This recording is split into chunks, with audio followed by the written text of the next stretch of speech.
I heard you have a pest problem. These dang slug are all over the place and I don't know where they're coming from. Sure, let's take a look. Oh, yep. I've seen these before. Good thing you called me, though. Before long, these things start dying, drawing cards, and in this economy, they don't work spellmasters around. That's too dangerous. Well, can you get rid of them? Sure can. We just gotta... Oh, there he is. Get out of here! Get out of here! Oh. Get my gun! What's up, Planeswalkers? How you doing? How you doing? Welcome back to the Mana Moot channel. Today, I have a special treat for you. We are returning to the viewer-requested commanders. I know it's been a while, but don't worry, it's all coming back. Today, we're looking at Toxrill, the Corrosive, a 7/7 slug horror, and it says, at the beginning of each end step, put a slime counter on each creature you don't control. Creatures you don't control get -1/-1 for each slime counter on them. So, our commander is a really oppressive slug, but he also has, whenever a creature you don't control with a slime counter dies, create a 1/1 black slug creature token. So we now get to make an army out of our opponent's creatures. But this card still has more text. I know, it's crazy. Toxrill also has the ability for 1 blue and 1 black to sack a slug and draw a card. Big Slug kills stuff, makes bodies, and you can sack said bodies for cards. Now the only question is, what did I cook up for today? A lot. The deck is expensive, but thankfully we have a lot of ways around that, so worry not. With that out of our way, the plan today is to give our opponent's creatures, murder said creatures to make slugs, and then use our sneaky combo to alleviate the burden of land ownership for our opponents. Yep, if you're playing Toxrill, then you're going to have to go full toxic. Also, any gaps in our strategy are filled with Dimir staples, so you know your friends are going to love this deck. Before we get started, if you have a commander you want featured in a video like this, leave it in the comments or join our Discord. Starting with the creatures, we have Blood Artist. We plan on killing a lot of our opponent's creatures, especially because our commander grinds them down each end step. Dathly Voidwalker is a staple of the commander format. It exiles cards, and then we get to play one of those exiled cards with it. Orcish Bowmaster shuts down the wheel player, and it gives us a way to ping off some weakened creatures with slime counters. Slaughter Specialist gives our opponents a 1/1 that we can later kill with our commander for some slugs. Plus, Slaughter Specialist gets bigger when we kill those creatures. Hunted Phantasm gives our opponents 5 1/1s that we can convert into slugs later. A Crow and Horse is a really sweet card for this deck because it actually doesn't just make one token, it keeps making tokens. Remember, that's a good thing. We want our opponents to have a lot of little creatures. Gisa, Glorious Resurrector, to steal some important creatures from our opponents after we kill them. Plus, Gisa is kind of a lightning rod for removal, which is always important when you play a lot of scary cards. Solemn Simulacrum for the ramp and card. Spark Double because 2 Toxrills are better than 1.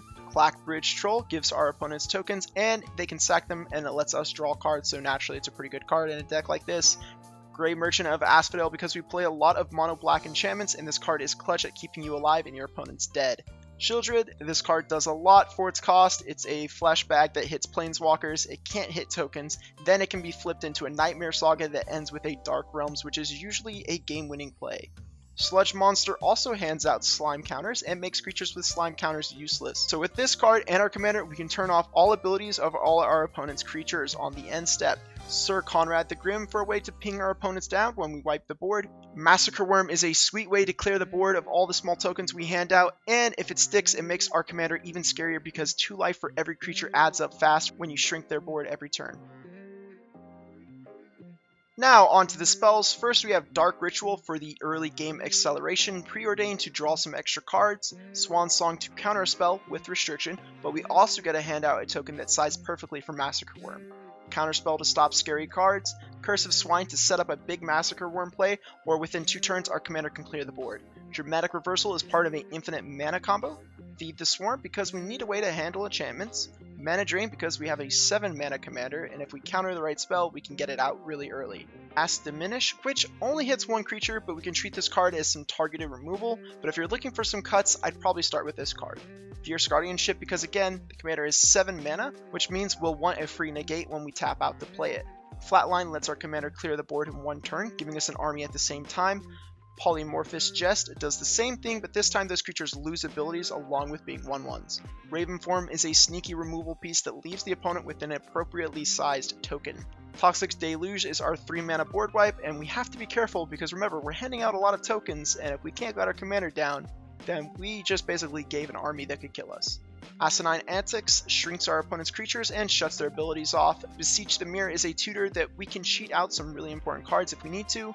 Damnation is another board wipe, so we have some consistency. Breach the Multiverse, which is great at getting you into a winning spot, especially when you have 4 opponents. That's a lot of graveyards to choose from. But if we have Sir Conrad already on the battlefield, then we may just win after casting it, because that's mill 10 cards for 4 different players. And if there's a lot of creatures in that, then some people are going to lose the game. For the artifacts and enchantments, we'll be starting with the ramp, of which there is a lot. Jeweled Lotus as our commander is basically monocolored. Mana Crypt, just print it, trust me. Mana Vault, still at a great price, but let's be honest, just print it as well. Sol Ring, Arcane Signet, Dimir Signet, Talisman of Dominance, Thought Vessel because we will be drawing a lot of cards. Midnight Clock because getting a free wheel is always great.